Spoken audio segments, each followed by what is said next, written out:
Of Pakistan ने B category की exchange कंपनियों को मुअत्तल कर दिया। स्टेट बैंक ऑफ पाकिस्तान ने इस फैसले पर फौरी तौर पर अमल दरामद कर दिया है ताकि नई तब्दीलियां सामने आ सकें। मंदरजा झेल तब्दीलियों की इजाज़त पर एक्सचेंज कंपनियां बी कैटेगरी तक मजीद अहकामात स्टेट बैंक की खिलाफ वर्जियाँ व ज़ाब्ते पाए गए।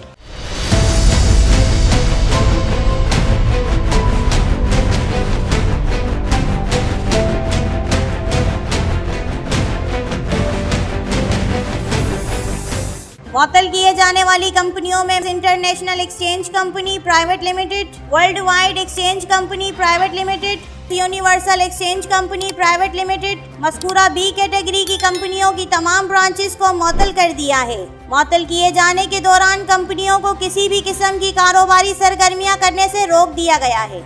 तिजारत न्यूज़ को यूट्यूब पर सब्सक्राइब, लाइक और कमेंट्स कीजिए। इसके साथ साथ बेल आइकन को भी लाजमी क्लिक कीजिए ताकि आप तक पहुंच सकें हमारी तमाम मुनफरिद खबरें जो आप देखना चाहते हैं।